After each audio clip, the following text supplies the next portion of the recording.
সুপ্রিয় সুধী মণ্ডলী, আপনাদেরকে আমন্ত্রণ জানাচ্ছি ইন্ডিপেন্ডেন্ট টেলিভিশনের ডিজিটাল মিডিয়া আয়োজিত নোভিস্তা আই হেলথ দেখার জন্য। আপনারা জানেন যে প্রতি শুক্র এবং শনিবার আমরা নারী স্বাস্থ্য এবং অন্যান্য স্বাস্থ্যের বিভিন্ন বিষয় নিয়ে এই আয়োজনে কথা বলার চেষ্টা করি। তারই ধারাবাহিকতায় আপনাদের সঙ্গে আছি আমি ডাক্তার শারমিন আব্বাসী, এবং আমার সঙ্গে আজকে আছেন বাংলাদেশের দুজন বরেণ্য চিকিৎসক, অধ্যাপক ডাক্তার সাবেরা খাতুন, প্রতিষ্ঠাতা চেয়ারম্যান গাইনোকোলজিক্যাল অঙ্কোলজি বিভাগ, বঙ্গবন্ধু শেখ মুজিব মেডিকেল বিশ্ববিদ্যালয়, এবং আছেন অধ্যাপক ডাক্তার সৈয়দ মোহাম্মদ আকরাম হোসেন, সিনিয়র কনসালটেন্ট ও কোঅর্ডিনেটর অঙ্কোলজি বিভাগ, স্কয়ার হাসপাতাল লিমিটেড। আমাদের আজকের যে বিষয়টি নিয়ে আমরা আসলে কথা বলবো সেটি হচ্ছে কোভিড-19 ও গাইনোকোলজিক্যাল ক্যান্সার। কারণ দর্শক, আপনারা জানেন যে প্রতিনিয়তই বৈশ্বিক এই মহাসংকট করোনার জন্য পুরো পৃথিবী জুড়েই যেমন করোনায় আক্রান্ত রোগীর সংখ্যা বৃদ্ধি পাচ্ছে, ঠিক তেমনি ভাবে বাংলাদেশেও কিন্তু প্রতিদিন বৃদ্ধি পাচ্ছে করোনায় আক্রান্ত রোগীর সংখ্যা। এবং এই আক্রান্ত রোগীদের অনেকেই আছেন যারা হয়তো এই মুহূর্তে ক্যান্সারের কোনো সমস্যায় ভুগছেন, অনেক নারী আছেন যারা গাইনোকোলজিক্যাল ক্যান্সারের বিভিন্ন সমস্যায় ভুগছেন। তাদের মনে এই মুহূর্তের প্রশ্ন, উনি এখন কোথায় যাবেন, কিভাবেই বা চিকিৎসা নিবেন, নাকি চিকিৎসাটি কয়েকটা দিন পরে নিবেন, কিংবা তার জন্য কি কি স্বাস্থ্য ঝুঁকি রয়েছে। এই বিষয়গুলোই আমরা জানার চেষ্টা করব আজকের এই অঙ্কোলজির বিষয় দুজন এক্সপার্টের কাছ থেকে, অধ্যাপক ডাক্তার সাবেরা খাতুন এবং অধ্যাপক ডক্টর সৈয়দ আকরাম হোসেনের কাছ থেকে। আপনাদের দুজনকে আমন্ত্রণ জানাচ্ছি ইন্ডিপেন্ডেন্ট টেলিভিশনের আমাদের প্ল্যাটফর্মে। আমি প্রথমে প্রফেসর ডক্টর সাবেরা খাতুনের কাছে যাব, কিন্তু তার আগে দর্শক আপনাদেরকে একটু মনে করিয়ে দিতে চাই আমাদের সঙ্গে আপনারা যুক্ত হতে পারেন ইন্ডিপেন্ডেন্ট টেলিভিশনের যে ফেসবুক পেজটি আছে, সেখানে কিন্তু আপনারা প্রশ্ন রাখতে পারেন, আপনারা কমেন্ট করতে পারেন, আপনাদের জানার কিছু থাকলে সেটিও লিখতে পারেন। আমাদের বিশেষজ্ঞ চিকিৎসকগণ সেই প্রশ্নের উত্তর দেওয়ার চেষ্টা করবে। প্রফেসর সাবেরা খাতুন, আপনার কাছে আসলে প্রথমে যেতে চাই। কোভিড-19 একটি বৈশ্বিক মহাসংকট, এবং বাংলাদেশে কিন্তু মার্চের 8 তারিখে প্রথম কেসটি ডায়াগনোসিস করা হয়। তারপরে আজকে যে দিনটিতে আমরা দাঁড়িয়ে আছি সেটি হচ্ছে 111তম দিন। এই দিনের মাঝে অনেকেই ছিল যারা গাইনোকোলজিক্যাল ক্যান্সারে ভুগছেন, তাদের চিকিৎসার বিষয়টি ছিল, আছে এবং আগামীতেও থাকবে। এই সংকটকালে যাদের গাইনোকোলজিক্যাল বিভিন্ন ক্যান্সারে আছেন যে রোগীগুলো, তারা মূলত কি কি সমস্যার সম্মুখীন হচ্ছে? প্রফেসর সাবেরা খাতুন। ধন্যবাদ ডক্টর শারমিন আব্বাসী আমাকে প্রশ্ন করার জন্য। 2 মাস, যেমন 8ই মার্চ থেকে শুরু করে 30শে মে পর্যন্ত, 30শে মে না, মার্চ এপ্রিল মে 2 মাস কিন্তু পুরোপুরি লকডাউন ছিল। ইন্টার ডিস্ট্রিক্ট মানে এক জেলা থেকে আরেক জেলায় যাওয়া বন্ধ ছিল, এবং হাসপাতালেও আউটডোরে রোগী দেখা বন্ধ ছিল। এই সময় যারা অ্যাক্টিভ ট্রিটমেন্টে ছিল তাদের জন্য খুবই একটা বিপজ্জনক অবস্থা ছিল।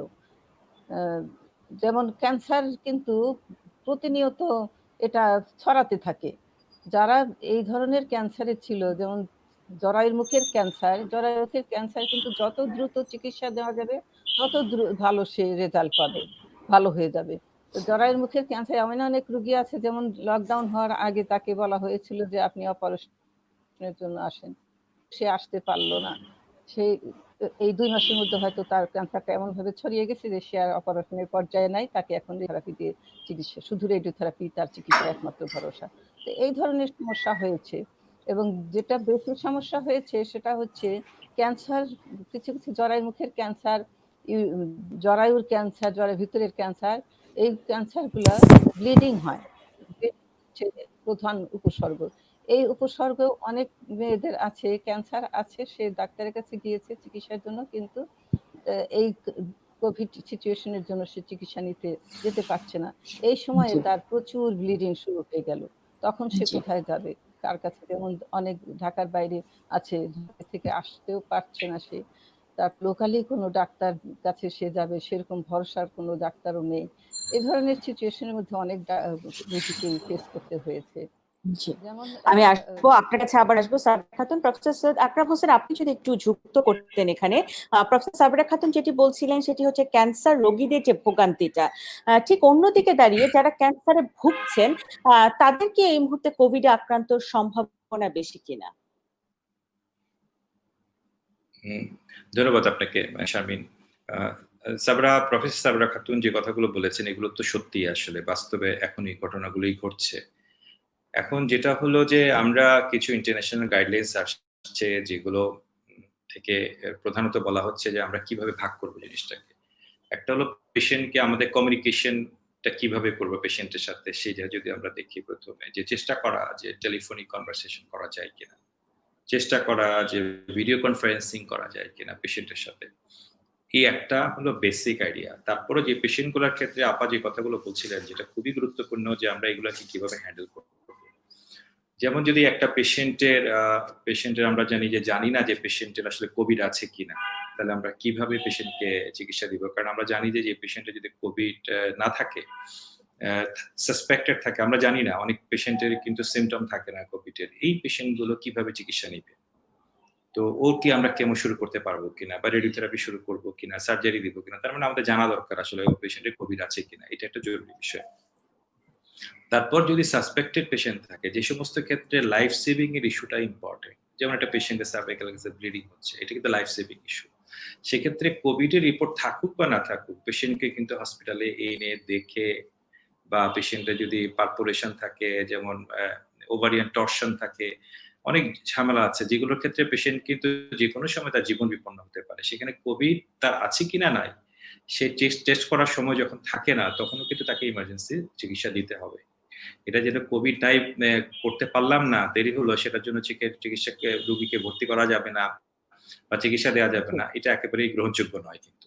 কিন্তু এখানে একটি বিষয় আছে যারা কোভিড এ আক্রান্ত নয় কিন্তু যারা অনকোলজির রোগী তারা একটু ভয় পাচ্ছেন যে আমার তো এমনিতে রোগ প্রতিরোধ ক্ষমতা কম যেহেতু আমি ক্যান্সারের একজন রোগী, তাহলে আমি যদি হাসপাতালে এই মুহূর্তে চিকিৎসা নিতে চাই আমার কোভিড আক্রান্ত হওয়ার সম্ভাবনা বেশি। এমন কোনো সম্ভাবনা কি আপনারা দেখছেন কিনা? না, সম্ভাবনা কিছু তো থাকবেই। আপনি জানেন যে আমরা তো ওপিডি করি, আমরা আউটডোরে পেশেন্ট দেখি, নিয়মিত পেশেন্ট দেখি আউটডোরে। স্কয়ার হসপিটালে আমি নিয়মিত পেশেন্ট দেখি আমরা। এখন এইখানে যদি আমাদের ওপিডিতে কোনো সাসপেক্টেড পেশেন্ট থাকে, পজিটিভ পেশেন্ট আসেন, সেক্ষেত্রে তো থাকবেই সম্ভাবনা। আমরা তো সরাসরি কোনো নরমালি আমরা ইমার্জেন্সি পেশেন্ট গুলোকে ইমার্জেন্সিতে যেতেই বলি। কারণ হচ্ছে কি ওখানে আমাদের ওই অ্যারেঞ্জমেন্ট গুলো থাকে। এবং আমরা এখন যে আউটডোরে পেশেন্ট দেখি, আমাদের আউটডোরে পেশেন্ট দেখার ক্ষেত্রেও কিন্তু আমরা এখন বলা হয়েছে ধরে নিতে হবে যে প্রতিটা পেশেন্টে কোভিড সাসপেক্টেড বা কোভিড সিম্পটম থাকতে পারে বা নাও থাকতে পারে। পজিটিভ বিভাগ ধরেই কিন্তু চিকিৎসা নিতে হবে প্রত্যেকটা পেশেন্টকে। সুতরাং ওইরকম একটু রিস্ক থাকবে, রিস্ক তো থাকবেই। কিন্তু সেক্ষেত্রে আমরা কিন্তু নোন জানা কোনো কোভিড পেশেন্টকে যার কোভিড পেশেন্ট তাকে ওপিডিতে আসতে বলি না কিন্তু যতক্ষণ পর্যন্ত সে নেগেটিভ না হয়। জি, আসবো আপনার কাছে আবারও। প্রফেসর সাবেরা খাতুন, আপনি একান্তভাবেই জড়িত আছেন gynaecological oncology society of Bangladesh এবং এই সংস্থাটি আপনি আসলে নিজ হাতেই গড়েছেন আমি বলবো এক অর্থে। সেই জায়গাটি দাঁড়িয়ে আপনাদের এই মুহূর্তের গাইডলাইনটি কি আসলে?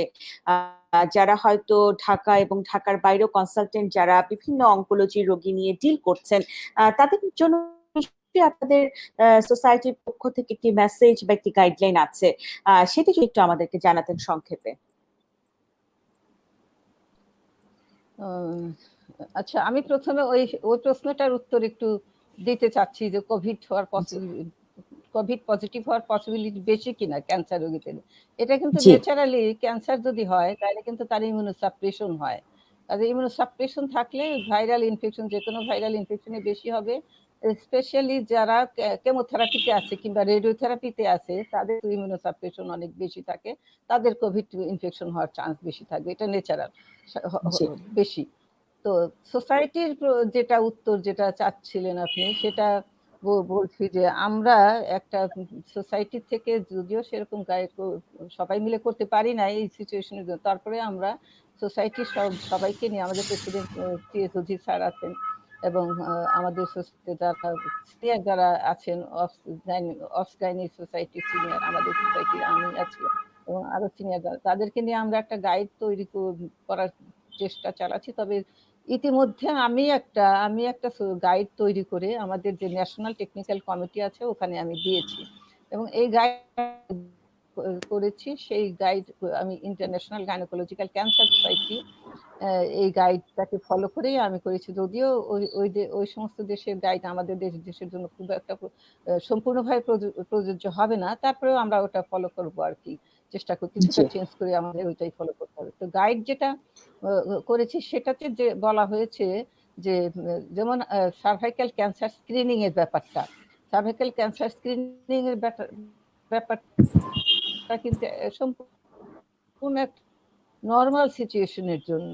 যখন সিচুয়েশন জি নর্মাল থাকে তখন একটা নর্মাল উমেনকে আমরা স্ক্রিনিং করে বের করি যে তার ইনভিসিড আছে কিনা। সেটা কিন্তু সম্পূর্ণভাবে এখন বন্ধ রাখতে বলা হয়েছে। আমরা জি বলেছি যে স্ক্রিনিং এখন চলবে না, দরকার নাই স্ক্রিনিং করার। কারণ স্ক্রিনিং করে হয়তো আমরা 5% কে বের করব। এই 5% জন্য আমরা 100 জনকে আমরা এক্সপোজ করছি কোভিড ইনফেকশনের জন্য। কাজে এই 100 জন উমেনকে আমাদের আননেসেসারি এক্সপোজ হওয়ার কোনো দরকার নাই। এটা সম্পূর্ণ বন্ধ।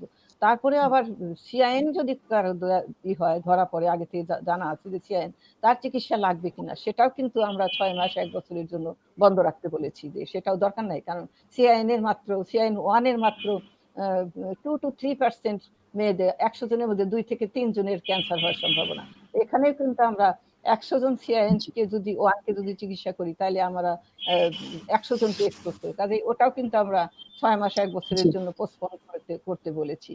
বন্ধ রেখেছে। জি, আমি আবার আসবো আপনার কাছে, আবার আসবো। জি, প্রফেসর সৈয়দ আকরাম খান, একটি বিষয়, যেমন কিছু ক্যান্সার থাকে যেটির অপারেশন একটা অপশন আছে, আবার কেমোথেরাপিও একটা অপশন আছে। তাহলে করোনার এই সময়টায় দাঁড়িয়ে কোন অপশনটাকে আসলে বেছে নেওয়াটা এই মুহূর্তে যুগের সাথে বা সময়ের সাথে একটা সঠিক সিদ্ধান্ত হবে, যদি দুটো অপশনই কোনো ক্যান্সারের জন্য কাজের হয়? না, এখন যেটা হলো যে আমরা এগুলোকে কতগুলো বিশেষ করে যে গাইডলাইন গুলো ইন্টারন্যাশনাল, আপা যেমন বলেছে, ইন্টারন্যাশনাল গাইডলাইন গুলো এগুলোকে ভাগ করে দিয়েছে যে আমরা ঠিক আছে হাই প্রায়োরিটি কোনটা, মিডিয়াম প্রায়োরিটি কোনটা, লো প্রায়োরিটি কোনটা। এভাবে কিন্তু সার্জারি বলি আমরা, কেমোথেরাপি বলি, রেডিওথেরাপি বলি, বা যে কোনো ট্রিটমেন্টের ক্ষেত্রে কিন্তু আমরা 3 ভাগে এগুলোকে ভাগ করেছি। তো সেক্ষেত্রে এই প্রায়োরিটি গুলো বেসিসের যদি প্রায়োরিটির গাইডলাইন, আসলে এটা basically national health service UK এই একটা গাইডলাইন। তো এটা কিন্তু সব পেশেন্টদের জন্যই করা, সব পেশেন্টদের জন্য করা। এর মধ্যে আবার ইউরোপিয়ান সোসাইটি অফ মেডিকেল অনকোলজির গাইডলাইন আছে, American society of medical oncology guideline আছে। তো এরকম অনেকগুলো গাইডলাইনের প্রেক্ষিতে কিন্তু এই আলোচনাটা। ধরুন যে আপনি একই রকম যদি পেশেন্ট আসে, যেমন সার্ভাইকাল ক্যান্সারের পেশেন্ট, সার্ভাইকাল ক্যান্সারে কোন পেশেন্টটাকে আমরা এই মুহূর্তে রেডিওথেরাপি দিব, কোন পেশেন্টটাকে দিব না, এন্ড আর্লি স্টেজে সার্জারিতে যাবো কিনা। ইন জেনারেল প্রিন্সিপল যেটা হলো যে সার্জারিটা এই মুহূর্তে অ্যাভয়েড করতে বলা হয়েছে, নাম্বার 1, যেটা আপা বললেন যে সার্জারিটা ওর ঝুঁকিপূর্ণ দেখে অ্যাভয়েড করতে বলা হয়েছে। কিন্তু যদি কোনো পেশেন্টের পারফোরেশন থাকে, ঠিক আছে, ওভারিন ম্যালিগনেন্সি থাকে, একই সময়ে টর্শন থাকে, ওভারিন ম্যালিগনেন্সি মানে টর্শন থাকলো ওভারিন একটা, তারপরে ইমার্জেন্সি এই ধরনের যদি যেগুলো লাইফ সেভিং ইস্যু থাকে সেখানে কিন্তু সার্জারি করতে হবে। কিন্তু আবার অন্যান্য জায়গাগুলোতে যেমন সার্জারি কিন্তু যে হিস্টেরেক্টমি করা যাবে না সেটাও কিন্তু না। যদি মিডিয়াম এমন হয় যে এই মিডিয়াম হাই প্রায়োরিটি না, মিডিয়াম প্রায়োরিটি কিন্তু কিছু কিছু আছে, সার্জারি করার সুযোগ আছে কোনো কোনো ক্ষেত্রে। কিন্তু আমরা যেটা বলি সেটা হচ্ছে যে এই মুহূর্তে রেফার করা, সার্জারিটাকে রেফার করা। তাহলে আমরা কি করতে পারি, আমাদের যে কোনো পেশেন্টের একটা যেটা আমরা বলছি যে আমরা নিউরোজুভেন কেমো দিব কিনা কোনো পেশেন্টে, যেমন একটা আলোচনা আসছে, যে রিসেন্ট একটা আলোচনা আসছে যে ইন্টারন্যাশনাল গাইনোকোলজি সোসাইটির একটা রিসেন্ট রিকমেন্ডেশন 2 সেন্টিমিটার বেশি হলে এখন আমরা নিউরোজুভেন কেমো দিয়ে তারপরে আগাতে পারি, দেন গো ফর সার্জারি এবং আদার ইস্যুস। একটা হলো যে কেমো রেডিওথেরাপি। কেমো রেডিওথেরাপি কিন্তু আমরা করতে পারি, কেমো রেডিওথেরাপি করতে পারি আমরা। এটা কিন্তু আমাদের অনকোলজির রেডিয়েশন অনকোলজির গাইডলাইনের মধ্যে আছে যে আমরা কেমো রেডিওথেরাপি করতে পারবো। কিন্তু ইস্যু যেটা হলো যে এইখানে আসলে আমরা কি করব, যে নরমালি আমরা কতদিন করব, নরমালি আমরা কতদিন করি, যেমন আমরা নরমালি সার্ভাইকাল ক্যান্সারের জন্য 25 দিন আমাদের ফ্র্যাকশন সাইজ হলো 25 দিন, 25 দিন মানে 5 সপ্তাহ। তো একটা পেশেন্ট যদি এত লম্বা সময় ধরে হাসপাতালে আসে তাহলে তো তার একটা কোভিড অন্যান্য পেশেন্টের থেকে চান্স অফ কোভিড ইনফেকশনের বা চান্স থাকবে, লং কোভিড ইনফেকশনের চান্স বেড়ে যাবে। তো সেক্ষেত্রে এটা প্রশ্নটা হচ্ছে হাইপারফেকশন আমরা করতে পারি, যেমন 40 গ্রে করতে পারি। তো 40 গ্রে যদি আমরা করি ফ্র্যাকশন সাইজ 15 দিনে, আমরা 3 উইকসে 5 সপ্তাহ থেকে 3 সপ্তাহে নিয়ে আসলাম 40 গ্রে। এটা কিন্তু ইকুইভ্যালেন্ট ডোজ, আমরা বলি biologically effective dose, same dose. তো এটা কিন্তু দেখা গেছে যে এইটা করে আমরা কিন্তু পেশেন্টকে হেল্প করতে পারি। এইভাবে কিন্তু টাইমটাকে আমরা অর্গানাইজ করে নিয়ে আসতে পারি। জি, অধ্যাপক সাবিরা খাতুন, একটি বিষয় যে অন্যান্য যে কোনো অপারেশনের থেকে গাইনোকোলজিক্যাল অপারেশন কিন্তু একটু লম্বা সময় লাগে, এক্ষেত্রে কিন্তু ম্যান পাওয়ারও একটু বেশি লাগে, সেক্ষেত্রে আমাদের ডক্টরদের কিন্তু এক্সপোজড হওয়ার ঝুঁকিটা এখানে অনেক বেশি। সেক্ষেত্রে আপনারা যখন এই সময়টায় অপারেশনের প্ল্যান করছেন, সেখানে দুটো সেফটি আপনাকে দিতে হচ্ছে। একটি হচ্ছে ডক্টরের সেফটি, হেলথ কেয়ার প্রোভাইডারদের সেফটি, অন্যদিকে হচ্ছে রোগীরও সেফটি। এবং আপনাদের ম্যাক্সিমাম অপারেশন যেহেতু লম্বা সময়, দেখা যাচ্ছে যে জেনারেল অ্যানেস্থেশিয়া দিয়েই হয়তো যেটি করা হয়, এবং সেই অ্যানেস্থেশিয়াটাও তো অ্যারোসল জেনারেটিং, যার ফলে রিস্কটা কিন্তু চারিদিক থেকে যদি আমরা ধরি একটু বেশি থেকে যায় অন্যান্য যে কোনো অপারেশনের থেকে। সেই জায়গাটায় দাঁড়িয়ে সুরক্ষার জায়গাগুলো আসলে কিভাবে নিশ্চিত হবে এখন? ধন্যবাদ ডক্টর শারমিন আব্বাসী। যেটা ওই আকরাম প্রফেসর সৈয়দ আকরাম হোসেন যেটা বললেন যে prolong time surgery for prolong time, যেমন radical hysterectomy minimum 3 to 4 hours নিয়ে অপারেশনটা করতে হয়, সেটা অ্যাভয়েড করার জন্য আমরা সার্ভাইকাল ক্যান্সারের টিউমারটার সাইজ যদি 2 সেন্টিমিটার থেকে বেশি হয় তখন আমরা তাকে রেডিওথেরাপির জন্য, নিওঅ্যাডজুভেন্ট কেমোথেরাপির জন্য দিতে বলা হয়েছে। এবং যদি 2 সেন্টিমিটারের নিচে হয় সেই ক্ষেত্রে যদি এখানে গাইডে বলা হয়েছে, আমিও সেটাই বলবো, যদি হসপিটাল যদি ওয়েল ইকুইপড হয়, হসপিটাল যদি প্রিপেয়ার্ড থাকে, যেমন হসপিটাল তার ওটি স্টাফকে প্রোটেকশন দিতে প্রিপেয়ার্ড, তারপরে অ্যানেস্থেশিয়া মেশিনের মধ্যে একটা স্পেশাল ডিভাইস থাকে যেখানে ওটিতে কেউ কন্টামিনেশন হবে না পেশেন্ট থেকে, তারপরে পেশেন্টকে কোভিডটা টেস্ট করে নেওয়া, নেগেটিভ হলে তাহলেই অপারেশন করা, পজিটিভ হলে অপারেশন না করা, এবং সার্জারি করার জন্য মিনিমাম ম্যান পাওয়ার দিয়ে যে অপারেশন করা যায়, এগুলো হচ্ছে জেনারেল প্রিন্সিপালস।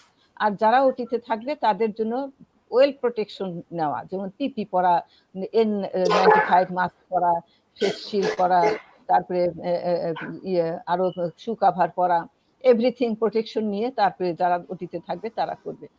এটা তো করতেই হবে ওটি করলে, কিন্তু ওটিতে আমরা জেনারেল একটা প্রিন্সিপাল যেটা মেনে চলছি এই সময়, সেটা হচ্ছে যেমন যদি জরায়ুর মুখের ক্যান্সারের যদি সাইজ ছোট হয়, ইন দ্যাট কেস আমাদের মিনিমাম টাইম লাগে সেরকম কিছু প্রভিশন আছে, যেমন কোন বায়োপসি, ডিপ কোন বায়োপসি, ট্রাকিলেক্টমি, এগুলাকে কিন্তু ম্যান পাওয়ার অত লাগে না, এবং স্পাইনাল অ্যানেস্থেশিয়া দিয়ে করা যায়, জেনারেল অ্যানেস্থেশিয়া লাগে না। এই কাজগুলা যেমন সার্ভাইকাল ক্যান্সারে এইগুলা মিনিমাম টাইম, মিনিমাম এক্সপোজার নিয়ে যেটা করা যায় সেই অপারেশনগুলা করতে বলা হয়েছে। আর যেটা আরো যে সমস্ত গাইড যেগুলো আমরা যেটা ফলো করছি, আমি বিশেষ করে এবং সবাইকে বলছি যে, যেমন ব্লিডিং যদি প্রচুর হয়, একটা পেশেন্টের ব্লিডিং প্রচুর হলো, ব্লিডিং, আমি সেদিন একটা পেশেন্ট করেছি, এন্ডোমেট্রিয়াল স্টমাল সার্কোমা, 38 ইয়ার্সের এক মহিলা, প্রচুর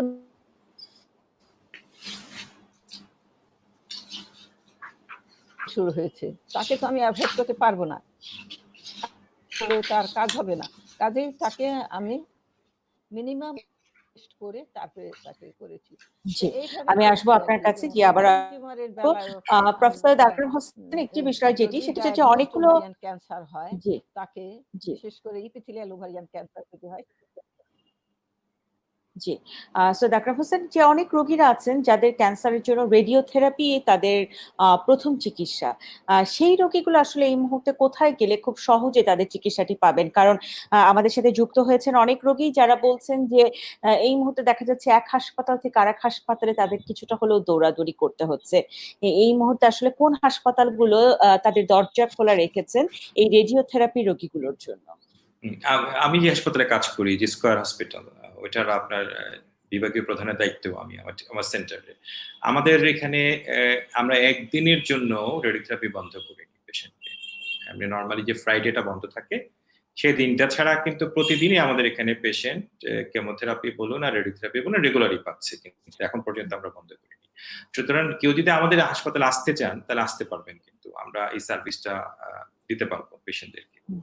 এই মুহূর্তে আমরা এক্ষেত্রে অনেকে প্রশ্ন করেছেন যে রেডিওথেরাপি রোগীদের খুব ভয়ের কিছু আছে কিনা এই মুহূর্তে, অন্য সময় থেকে তাদের? আমরা যেটা করি আর কি, আমরা যেটা করি যে আমাদের পেশেন্টদেরকে আমরা চিকিৎসা করার আগে সাধারণত কোভিড টেস্ট করিয়ে নিই আমরা সব পেশেন্টদেরকে, এবং তাতে করে পেশেন্টরা কিন্তু, যাতে করে পেশেন্টদের, অন্যান্য পেশেন্টদের, যে আপনি যে বললেন যে একটা পেশেন্টকে বলছিলেন যে অন্যান্য পেশেন্টরা যেতে পারবে কিনা, যেহেতু আমরা জানি যে আমাদের সব পেশেন্টগুলো কোভিড নেগেটিভ যারা পাচ্ছে, যারা পাচ্ছে। যদি কোনো পেশেন্ট কোভিড অনেক সময় হতে পারে, বাসা থেকে হতে পারে, অন্যান্য পরিবেশ থেকে হতে পারে, কিন্তু হসপিটাল পরিবেশে কিন্তু আমরা আমাদের রোগীদেরকে যেটা এনশিওর করার চেষ্টা করেছি যে তাদের কোভিড নাই, বা কারো যদি এরকম কোনো চিকিৎসা চলাকালীন সময় সাইন সিমটম তৈরি হয়, তখন কিন্তু তাকে আমরা চিকিৎসা বন্ধ করে আগে কোভিড টেস্টটা করে তারপরে কিন্তু আমরা এটা চালু করি।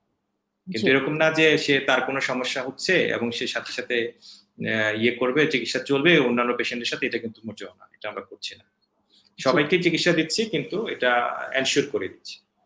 জি, অধ্যাপক সাবেরা খাতুন, আপনার কাছে একজন প্রশ্ন করেছেন যে আনম্যারিড একটি মেয়ে 23 বছর বয়স, তার আগে ল্যাপ্রোস্কোপি করে ওভারিয়ান টিউমারের একটা অপারেশন হয়েছিল, ওই টিউমারটি বিনাইন টিউমার ছিল। এখন অপারেশনের 3 বছর পর তার আবারও নতুন করে টিউমার হয়েছে এবং এই টিউমারটির সাইজ এখন হচ্ছে 6 সেন্টিমিটার এবং CA-125 বলছে হচ্ছে 708। এক্ষেত্রে আসলে কি চিন্তা করার আছে? এবং মাইল্ড অ্যাসাইটিসও সাথে আছে, কিন্তু তার ওজন কমেনি কিংবা রক্ত স্বল্পতা এগুলো কিছু নেই। কি করবে? আনম্যারিড একটি মেয়ে, যেহেতু একবার আগে অপারেশন হয়েও গিয়েছিল। আনম্যারিড মেয়ে অপারেশন হয়েছিল, এটা তো ওর বায়োপসি রিপোর্টটা কি ছিল সেটা একটু রিভিউ করা দরকার, কারণ এখন যে বলছে যে C-125 700, ইউজুয়ালি বেনাইন কেসে কিন্তু 700 হওয়ার কথা না। এই C-125 ইউজুয়ালি ম্যালিগনেন্ট হইলেই C-125 500-র উপরে চলে যায়। এখানে 700 মানে কি, এটা একটু চিন্তা করতে হবে যে তার টিউমারটা ম্যালিগনেন্ট কিনা, ক্যান্সার কিনা। তো এই ক্ষেত্রে 6 সেন্টিমিটার বলছে, এটা আরেকটু পরীক্ষা নিরীক্ষা করে, সিটি স্ক্যানিং করে, তারপরে ট্রান্সভাজাইনাল সোনোগ্রাফি করে এই সাইজটাই করতে হবে। এবং টিউমারের নেচারটা আলট্রাসোনোগ্রাফি করে, কিন্তু টিউমারের নেচার অনেক বোঝা যায় কালার ফ্লো ডপলার স্টাডি করে, আলট্রাসোনোগ্রাফি করে টিউমারের নেচারটা কি, স্মুথ সারফেস নাকি ইরেগুলার সারফেস, ভিতরে ফ্লুইডটা কিরকম, প্যাপিলা আছে কিনা, সেপ্টা মাল্টিলোকুলেটেড কি, অনেক কিছু ক্যারেক্টারিস্টিক্স দেখে তার ম্যালিগনেন্সি না বেনাইন এটা কি করা যায়।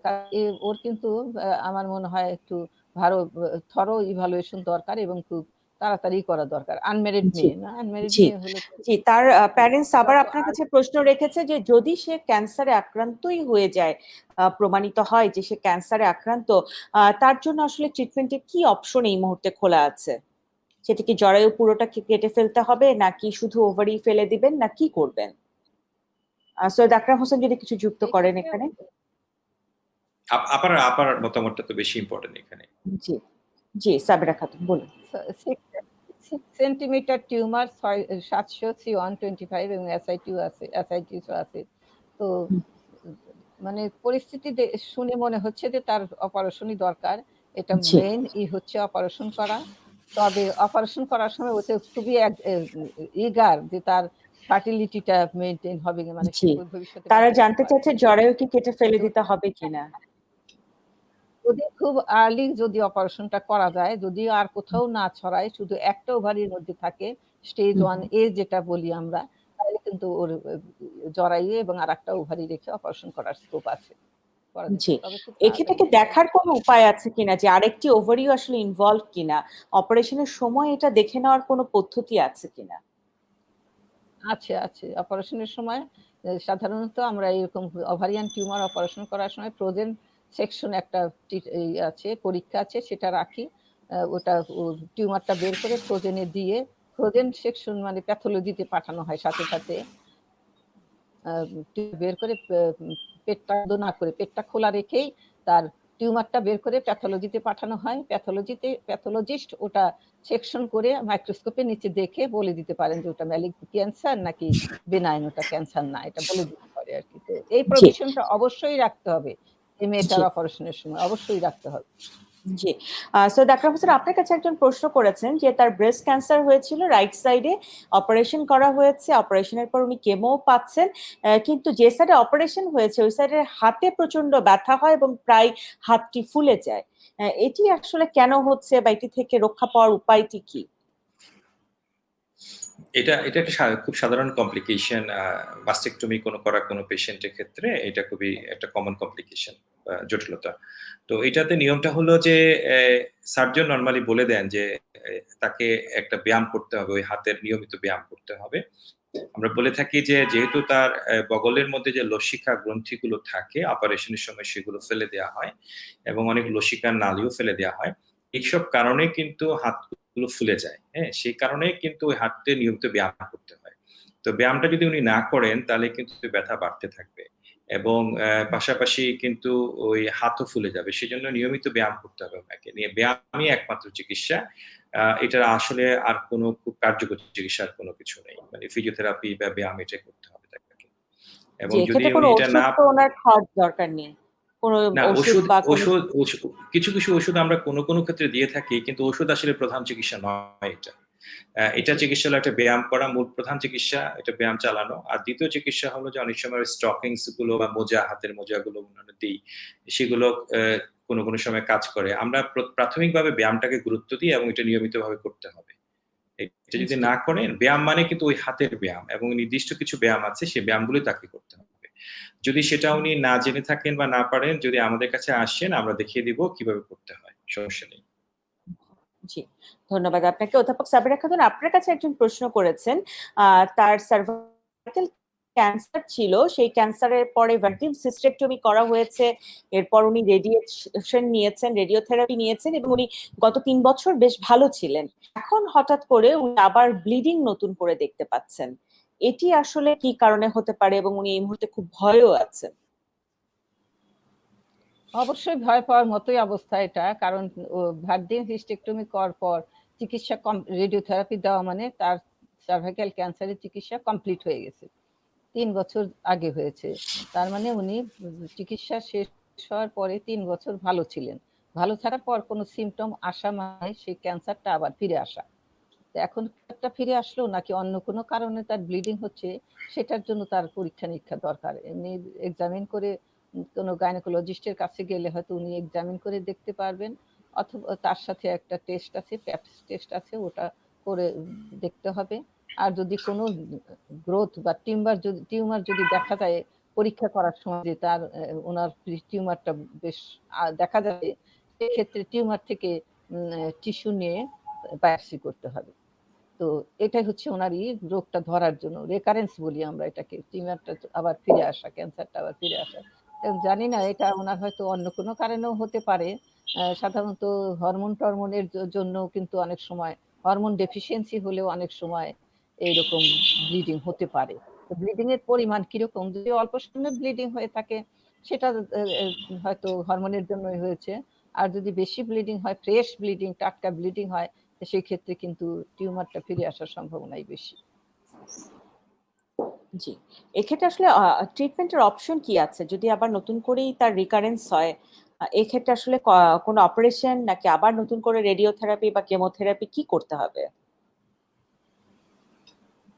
এটা ধন্যবাদ শারমিন। এখানে কিন্তু অপারেশনের আর কোনো স্কোপ নাই। কারণ রেডিক্যাল জি, হিস্টেক্টমি এমন একটা অপারেশন, সেখানে কিন্তু তার পেলভিসের মধ্যে, পেলভিসের ভিতরে যত টিস্যু আছে এভরিথিং রিমুভ করা হয়। লিম্ফ নোড থেকে শুরু করে তারপরে ইভেন ভ্যাজাইনার আপার উপরের অর্ধেক পরিমাণ অংশ ফেলে দেওয়া হয়। কাজে এখানে আবার অপারেশন করার কোনো স্কোপ নাই।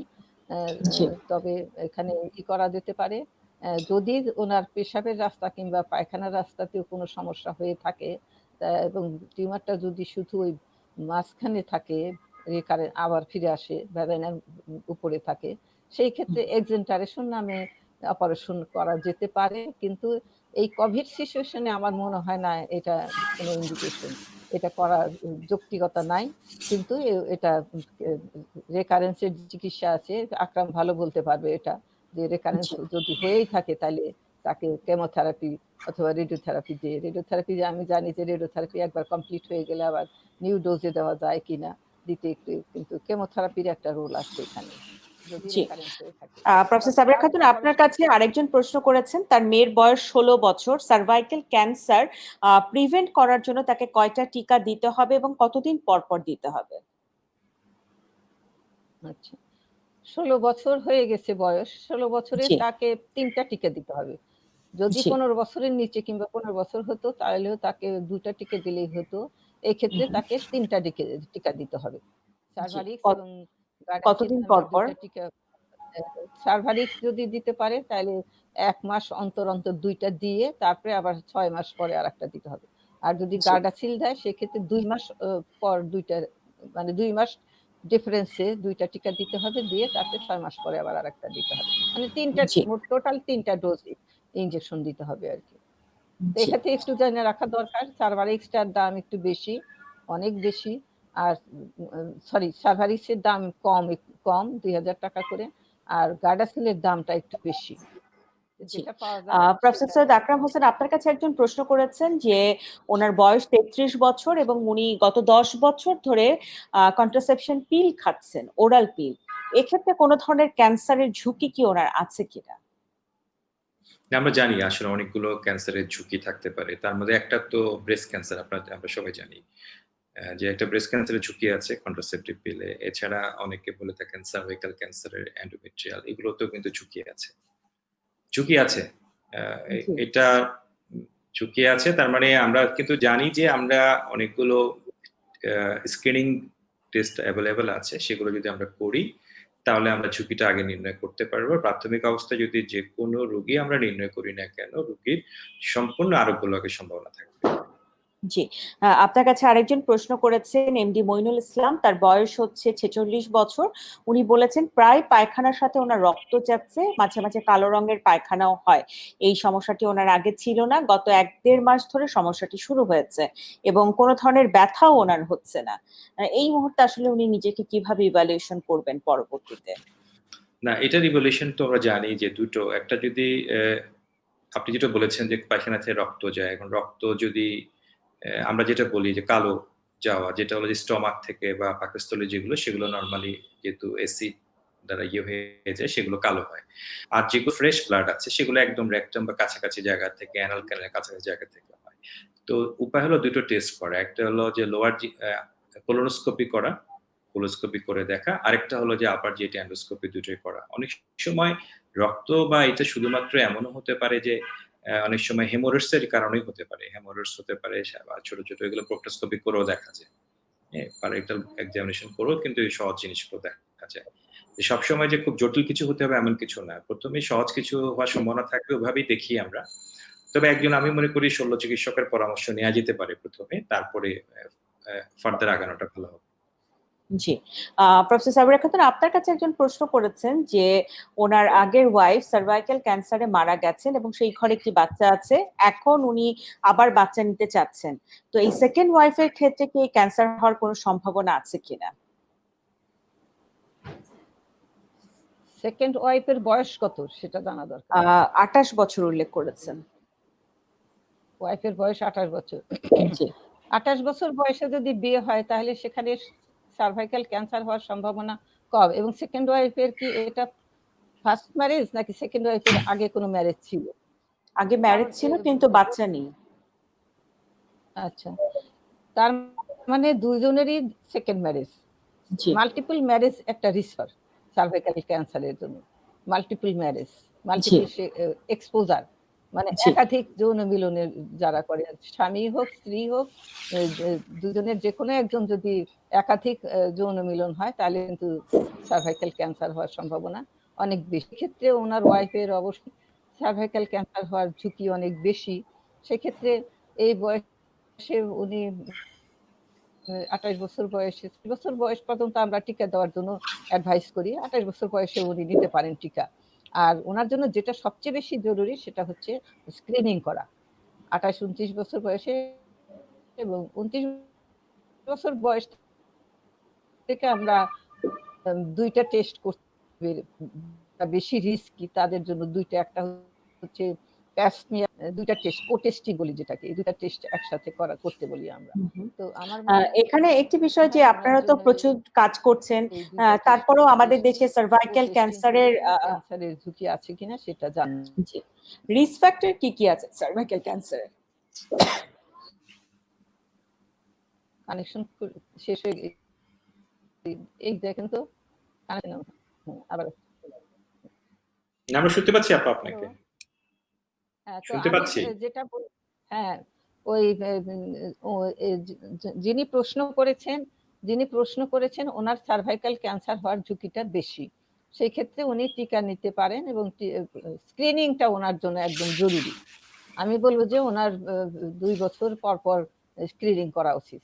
সার্ভাইকাল সাইটোলজি যেটা প্যাপস্মিয়ার দিয়ে করা হয়, সাথে এইচপিভি টেস্ট করা। এইচপিভি টেস্টটা একটু কস্টলি, সেক্ষেত্রে এইচপিভি টেস্ট অত ঘন ঘন না করে উনি 5 বছর পর পর করতে পারেন।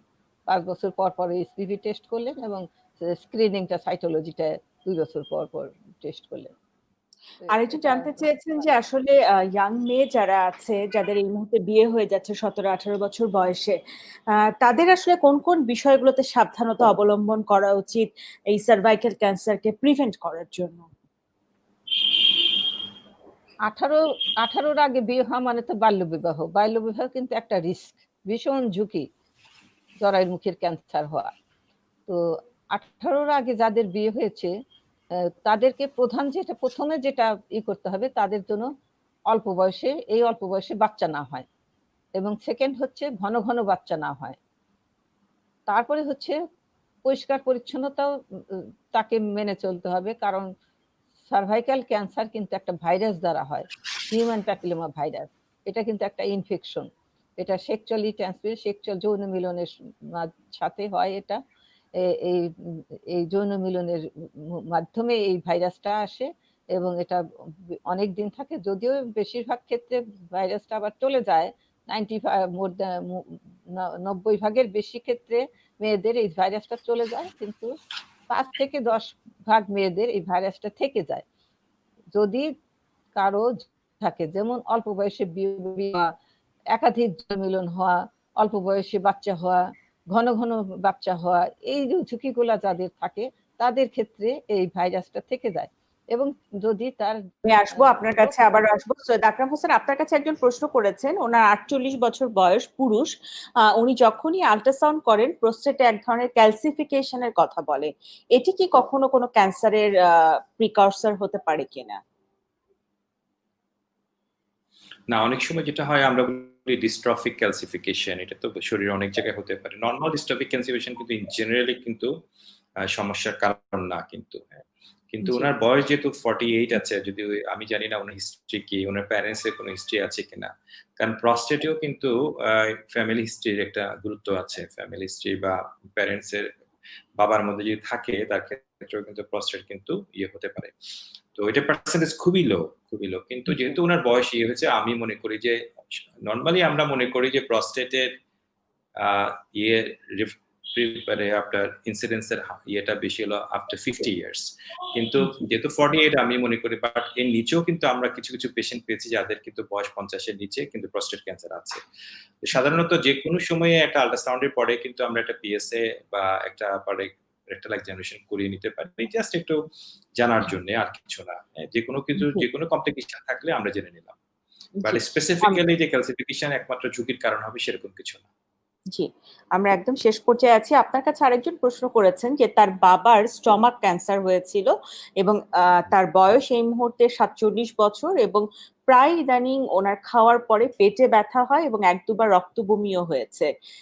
এক্ষেত্রে কি উনি ভয় পাবেন কিনা? না, সমস্যা রক্ত বমি এগুলো তো গুরুত্ব সহকারে দেখতে হবে। হ্যাঁ, রক্ত বমি হওয়া, খাবারের বদহজম হওয়া বা বমি হওয়া, এগুলোকে তো দেখতে হবে। আমি যেটা মনে করি যে ওনার অবশ্যই আবার যেটা এন্ডোস্কোপি করিয়ে ফেলা উচিত। করিয়ে ফেলে দেখা দরকার যে আসলে কেন হচ্ছে, তাহলে উনি সব জেনে যাবেন যে আসলে কোনো সমস্যা আছে কিনা।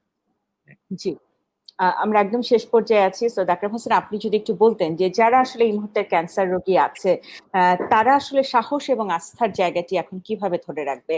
কারণ এই সংকট তো সহসা যাবে না, আগামীতে আরো তীব্রও হতে পারে। তাদের চিকিৎসার জায়গাটি, তাদের ম্যানেজমেন্টের জায়গাটি, আপনাদের পক্ষ থেকে রিঅ্যাসুরিংটা আসলে কি? আমরা মনে করি যে অবশ্যই আমরা দুভাবে এটা করতে পারি। যাদের চিকিৎসা দরকার হাসপাতালে আসা, তাদেরকে আমরা হাসপাতালে চিকিৎসা দিব, এবং আমরা দিচ্ছিও সেটা। এবং যাদের ক্ষেত্রে কেউ যদি বাসায় বসে আমাদের টেলিকন মিটিং বা ভিডিও কনফারেন্সিং এর মধ্যে আমাদের সাথে কথা বলতে চান, কথা বলতে পারবেন। আমরা অসংখ্য রোগীর সাথে ভিডিও কনফারেন্সিং এ কথা বলেছি, আমি নিজেও অনেকের সাথে কথা বলেছি ভিডিও কনফারেন্সিং এর মধ্যে ইভেন, এবং আমরা হাসপাতালে নিজেরাই পেশেন্ট দেখছি। সুতরাং এই কোনো ক্ষেত্রে আমি মনে করি কোনো সমস্যার কোনো কারণ আছে বলে আমি মনে করি না। ইনশাআল্লাহ তারা চিকিৎসা পাবেন, কি তাদেরকে আমরা আশ্বস্ত করতে পারি যে ইনশাআল্লাহ। ইনশাআল্লাহ। সবার আসলে এই মুহূর্তে ভয় পাওয়ার কিছু নেই। প্রফেসর ডক্টর সাবেরা খাতুন, যারা আসলে এই মুহূর্তে ২ মাস ৩ মাস একটা লাইনে ছিলেন যে তাদের অপারেশন হবে, এক্ষেত্রে যখন করোনার সংকট ৪ মাস প্রায় পার হতে চলল, সে সময় কিন্তু এই যে অপারেশনের লাইনটি সেটি অনেক লম্বা।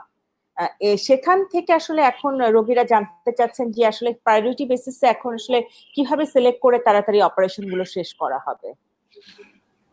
সেটা কিভাবে সিলেক্ট করে করা হবে সেটা নিশ্চয়ই অবশ্যই একজন গাইনোকোলজিক্যাল অনকোলজিস্টের পরামর্শ মতো হতে হবে। তারপরে সিলেক্ট করে যেটা প্রায়োরিটি বেসিসে তাদেরকে অপারেশন করা যাবে। এবং এই ক্ষেত্রে কিছু কন্ডিশন আছে, যেমন বললাম কোভিড টেস্ট অবশ্যই করে নিতে হবে, যে যিনি পেশেন্ট তাদের করে নিতে হবে। ইভেন পেশেন্টের সাথে অ্যাটেন্ডেন্স যিনি থাকবেন তারও কিন্তু কোভিড টেস্টটা করে নেওয়া উচিত। জি, এক্ষেত্রে অনেকে জানতে চেয়েছেন আপনার কাছে যে যারা ক্যান্সারের পেশেন্ট তাদের রোগ প্রতিরোধ ক্ষমতা বাড়ানোর জন্য কিছু করা যেতে পারে কিনা, কোনো ডায়েটারি অ্যাডভাইস আপনাদের পক্ষ থেকে আছে কিনা? অবশ্যই রোগ প্রতিরোধ অ্যাজ এ হোল কোভিড এর সময় কিন্তু রোগ প্রতিরোধ ক্ষমতা বাড়ানোর জন্য কিছু কিছু ডায়েটের উপর গুরুত্ব দেওয়া হচ্ছে, যেমন ভিটামিন সি জাতীয় খাবার খাওয়া, প্রোটিন জাতীয় বেশি খাওয়া, ভিটামিন জিঙ্ক খাওয়া, ভিটামিন ডি খাওয়া, এগুলা কিন্তু বলা হচ্ছে। তো ভিটামিন ডি তো ক্যাপসুল আকারে পাওয়া যায়, সেটা খেতে পারেন। জিঙ্কও ট্যাবলেট আকারে পাওয়া যায়, খেতে পারে। তারপরে প্রোটিন, মাছ মাংস ডিম দুধ এগুলা একটু বেশি খেতে হবে। এগুলা যদিও কস্টলি, তারপরেও যিনি রোগে ভুগছেন তার জন্য এটা নিজেকে বাঁচানোর জন্য এটা করতে হবে, করা উচিত আর কি, করতে হবে।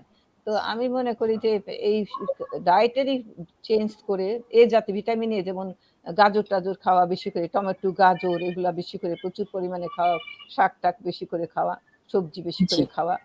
তো এগুলা করলে ওনার রোগ প্রতিরোধ ক্ষমতা বাড়বে আর কি। এগুলা ক্যান্সার রোগীকে, ক্যান্সার রোগীদেরও আমরা এই উপদেশগুলা দিয়ে থাকি, এবং এই মুহূর্তে ওনাদের জন্য এটা আরো বেশি জরুরি হয়ে গেছে। জি, একদম শেষ পর্যায়ে সৈয়দ আকরাম হোসেন খুব সংক্ষেপে যদি বলতেন, ক্যান্সার রোগীদের বিষণ্ণতা, এটি তো আসলে ক্যান্সার যার তার কোনো হোপ নেই এভাবেই চিন্তা করা হয়। সেই জায়গায় কি আসলে বিষণ্ণ হওয়ার মতো কোনো বিষয় আছে?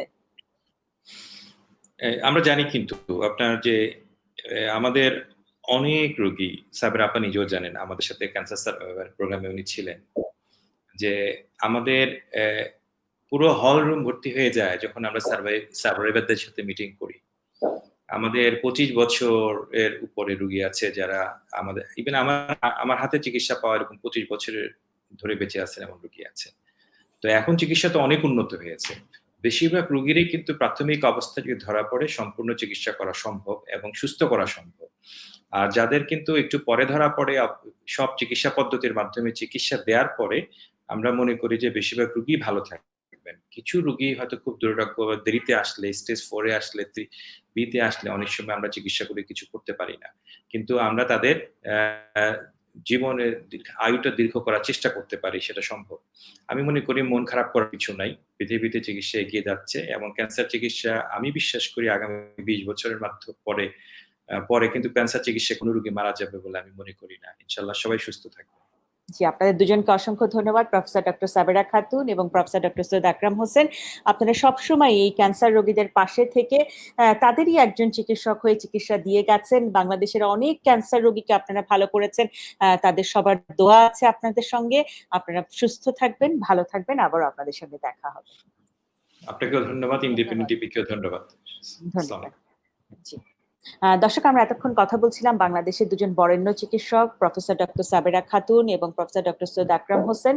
আপনারা জানেন যে গাইনোকোলজিক্যাল ক্যান্সার ম্যানেজমেন্টের ব্যাপারে বাংলাদেশের একেবারেই সামনে থেকে যারা যোদ্ধা হয়ে এই ক্যান্সার রোগীদেরকে বাঁচিয়ে চলেছেন, তারা আপনাদের পাশে আছেন। করোনার এই সংকটকালেও তাদের মতন যারা গাইনোকোলজিক্যাল অনকোলজিস্ট আছেন তারাও কিন্তু আপনাদের পাশে আছেন। তাই করোনা আছে বলেই যে আপনি খুব ভয় পেয়ে যাবেন তা নয়, বরং আপনার চিকিৎসার দ্বারপ্রান্ত সব জায়গায় খোলা আছে। আপনারা সুস্থ থাকবেন, ভালো থাকবেন। আগামীকালকে আবারও একই সময় দেখা হবে। এই পর্যন্ত আমি বিদায় নিচ্ছি। শারমিন আব্বাসী আপনাদের সবার সুস্বাস্থ্য কামনা করছি। ধন্যবাদ।